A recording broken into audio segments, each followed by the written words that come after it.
ও তো 3 মাস আগেই মারা গিয়েছে। তবে একটা কথা বলবো? হ্যাঁ বলো। তোমার 2 মেয়ে তো আজ আমার বাড়ি চলে যাচ্ছে, কিন্তু আমাদের সেই পুরনো সম্পর্কটা আবার নতুন করে শুরু করলে হতো না? সত্যি বলছো? হ্যাঁ।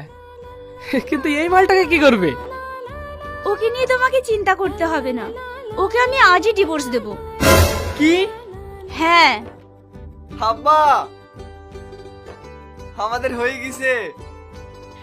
আমারও হয়ে গিয়েছে।